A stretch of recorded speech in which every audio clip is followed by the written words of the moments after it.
Hey everyone, welcome back to the channel. Today we're diving deep into a country that is just so incredibly diverse, it's almost unbelievable. I'm talking about Indonesia.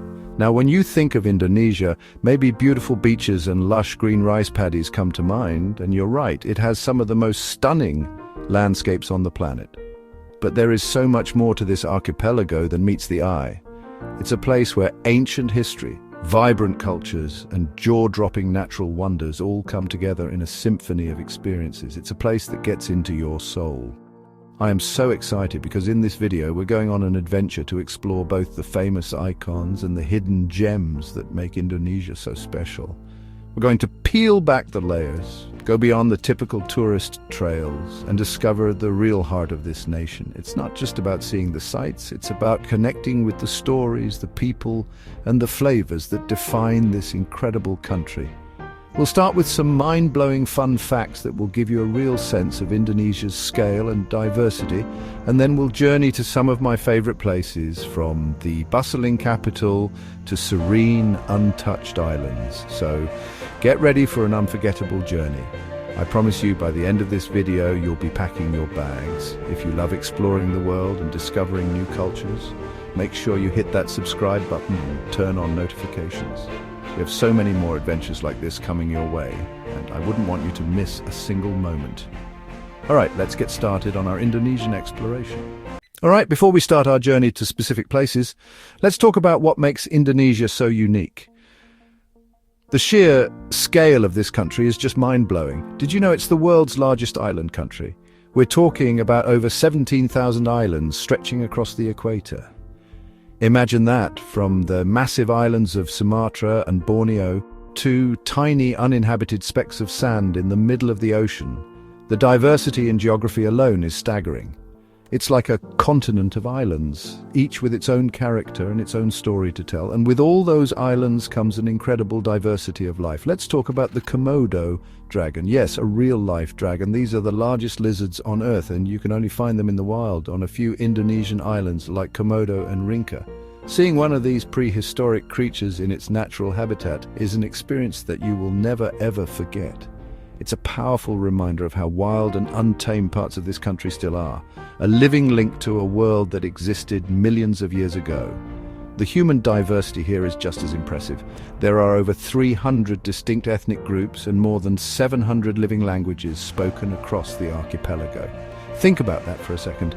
It's a cultural mosaic of epic proportions, from the Minangkabau of Sumatra to the Dani people of the Balian Valley in Papua. Each group has its own unique traditions, art, music, and way of life. This cultural richness is one of the things that makes traveling through Indonesia so rewarding. Every island you visit feels like entering a new world. History is literally carved into the landscape here. You have ancient wonders like Borobudur, the world's largest Buddhist temple, which is just an absolute masterpiece of art and architecture. Standing there at sunrise, watching the mist clear over the surrounding volcanoes, you feel a deep connection to the past. Then you have Prambanan, a stunning complex of Hindu temples dedicated to the Trimurti. These sites tell the story of powerful ancient kingdoms and the flow of religions and ideas across the region. And you can't talk about Indonesia without mentioning its volcanoes. It's located on the Pacific Ring of Fire, which means it has more active volcanoes than any other country in the world, around 130 of them. While that sounds intense, these volcanoes are also the source of the incredibly fertile soil that makes the landscapes so lush and green. For the adventurous, climbing a volcano like Mount Bromo or Mount Rinjani for sunrise is an almost spiritual experience, a true bucket list moment. Now, something close to my heart, the food and drinks.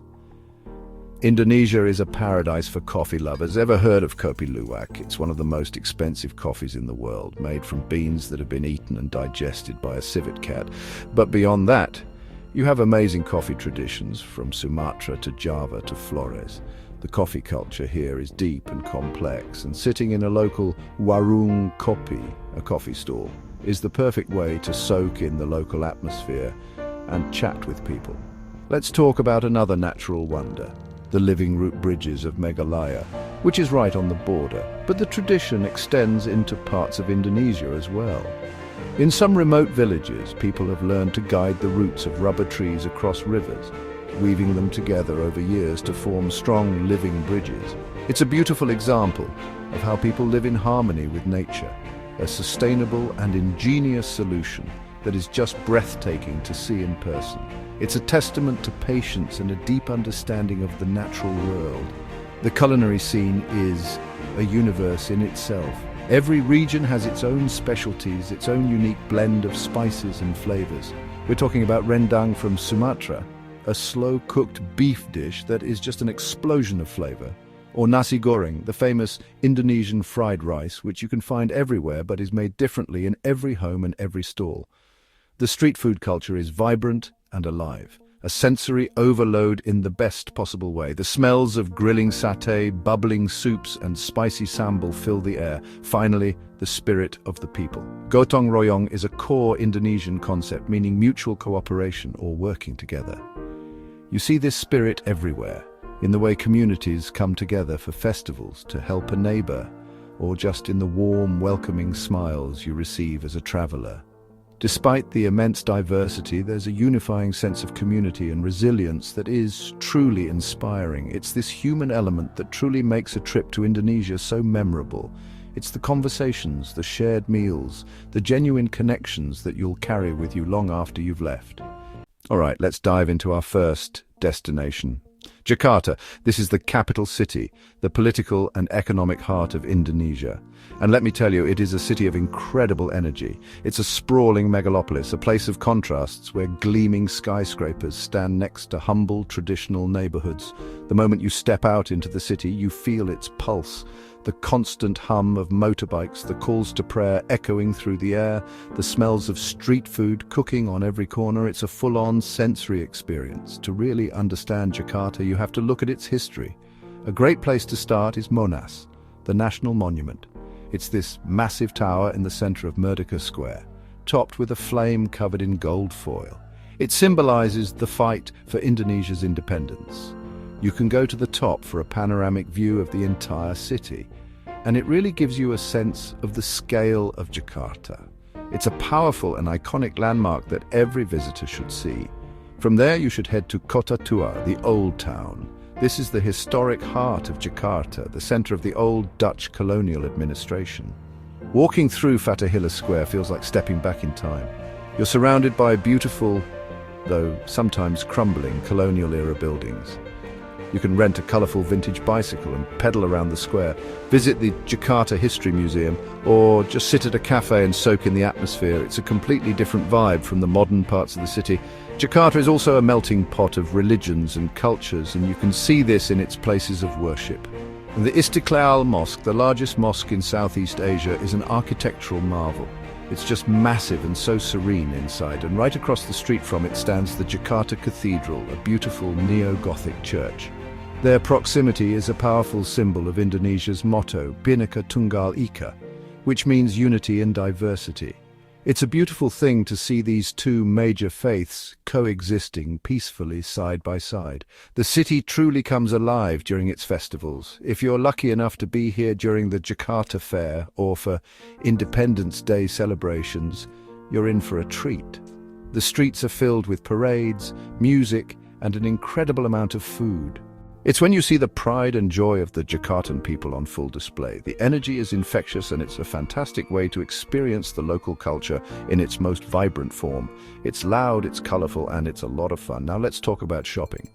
Jakarta is a shopper's paradise. You have everything from ultra-luxurious malls like Grand Indonesia and Plaza Indonesia, where you can find all the international high-end brands, to traditional markets like Tanah Abang, which is one of the biggest textile markets in Southeast Asia. For a more unique experience, I love exploring the antique market on Jalan Surabaya, where you can find all sorts of treasures, from old puppets and masks to colonial-era trinkets. Of course, for me, the highlight of Jakarta is the food scene. Oh, the food, it's just incredible. You can find cuisine from all over the archipelago concentrated in this one city. I love exploring the street food areas like Jalan Sabang at night. The whole street transforms into an open-air food court. You have to try the Betawi specialties, the food of the original people of Jakarta. Dishes like soto Betawi, a rich and creamy beef soup, or kerak telur, a savory, spicy omelette, are just amazing. Despite its challenges with traffic and pollution, Jakarta is a city that is constantly evolving. There's a huge push for urban development with new public transport systems like the MRT and LRT being built to ease congestion. You can feel a sense of optimism and forward momentum here. It's a city that's not just resting on its history, but is actively building its future. It's an exciting place to witness this transformation firsthand. For practical tips, the best time to visit Jakarta is during the dry season, which is roughly from June to September. The weather is more pleasant and you'll avoid the heavy rains and potential flooding of the wet season. To get around, ride-hailing apps like Gojek and Grab are your best friends. They are affordable and convenient, especially their motorbike taxi services, which are perfect for weaving through the notorious Jakarta traffic. Just be prepared for a city that is always on the move and embrace the organized chaos. After the incredible energy and chaos of Jakarta, we're going to completely change the pace. We're heading to Belitung Island. This place is pure magic. It's located off the east coast of Sumatra, and honestly, it feels like a world away from the big city. Belitung is famous for two things: its pristine white sand beaches and the giant otherworldly granite rock formations that are scattered along its coastline and in its turquoise waters. It's a landscape that looks like it was designed by an artist. The most famous spot, and one you absolutely have to see, is Tanjung Tinggi Beach. This is the beach that was featured in the popular Indonesian movie Laskar Pelangi, or The Rainbow Troops, which really put Belitung on the map.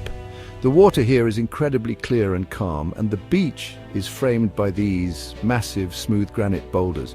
You can climb on them, swim in the calm coves between them, or just sit on the soft white sand and be totally mesmerized by the view. It's just breathtakingly beautiful. Another must-visit is Lengkuas Island. This is a tiny island just off the coast that you can reach by hiring a local fishing boat for an island hopping tour. The main attraction here is a historic lighthouse that was built by the Dutch in the 19th century. You can climb all the way to the top, and the view is just wow. You get a 360-degree panorama of the surrounding crystal clear water, coral reefs and other small islands. It's honestly one of the best views in all of Indonesia, I promise you. The island hopping journey itself is a huge part of the experience.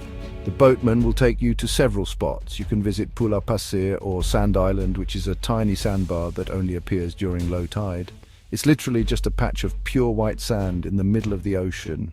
And the snorkeling around these islands is fantastic. The water is so clear you can see the colorful coral and fish from the boat, but getting in the water is even better. You might even spot some friendly sea turtles if you're lucky. But Belitung isn't just about the beaches. There's a unique spot inland called Kaolin Lake, or Danau Kaolin. This isn't a natural lake, it's actually a former kaolin clay mine that has been filled with rainwater. The result is a stunning, almost surreal landscape. The water is a brilliant, bright turquoise blue, and it's surrounded by stark white hills of clay. It looks like a slice of Iceland or Patagonia dropped in the middle of a tropical island. It's an incredibly photogenic and unusual place. The culture of Belitung is also really interesting. It's a mix of Malay, Chinese and seafaring people, and this is reflected in the food in the towns. The main town, Tanjung Pandan, has a colourful harbour and a great local market where you can see the fresh catch of the day. You'll see many Chinese temples alongside mosques, a testament to the long history of the tin mining industry, which brought many Chinese workers to the island centuries ago. It's a peaceful and harmonious blend of cultures. And oh, the food. Being an island, Belitung is all about seafood. It is so fresh and so delicious. You have to try a dish called gangan, which is a traditional Belitung fish soup. It's got a yellow broth flavored with turmeric and pineapple, giving it this amazing sour, savory and slightly sweet taste. It's so refreshing and perfect for the tropical climate. Another local favorite is mie Belitung, a noodle dish with a sweet shrimp-based gravy. You eat it with a cool, fresh glass of jeruk kunci, a local calamansi lime drink. Amazing! The best way to experience Belitung is to take it slow. Rent a scooter and just drive along the coastal roads. You'll discover empty beaches, sleepy fishing villages, and friendly locals who are always ready with a smile. The pace of life here is relaxed and unhurried. It's the kind of place where you can really disconnect from the stress of modern life and reconnect with nature. It's not overdeveloped with big resorts, it still has that raw, authentic island charm. For activities besides island hopping and snorkeling, you can go diving to explore the shipwrecks in the surrounding waters, or try kayaking and stand-up paddleboarding in the calm bays. The best time to visit is during the dry season, from April to October, when the seas are calm and the weather is sunny. Belitung is a true gem, a perfect example of Indonesia's lesser-known wonders that offers a completely different but equally incredible experience to the bustling cities or more famous islands. Wow, what an incredible journey through just a small part of Indonesia. From the mind-blowing facts and the intense, vibrant energy of Jakarta to the serene, almost dreamlike beauty of Belitung Island. This country just has so much to offer. And every time I visit, I feel like I'm just scratching the surface. The diversity is just on another level. It's in the landscapes, it's in the history, and most importantly, it's in the food and the people. That's what always brings me back. The real beauty of traveling in Indonesia is the connections you make. It's sharing a smile with a vendor in a crowded market. It's learning a few words of Bahasa from a boatman. And it's that incredible feeling of hospitality that you get everywhere you go. It's the rendang that's been simmering for hours, the fresh gangan soup by the beach. Every flavor tells a story. It's a place that engages all your senses and leaves a permanent mark on your heart. It's a reminder of how beautiful and diverse our world is. So I really hope this video has inspired you to look beyond the usual and maybe add Indonesia to your travel list. Thank you so much for joining me on this adventure today. If you enjoyed this video, please give it a thumbs up. And don't forget to subscribe so you don't miss the next one. But now I have to ask you, what's your favorite place in Indonesia, or where would you want to go first? Leave a comment below. I'd love to read what you have to say. All right, thanks again for watching, and I'll see you on the next adventure.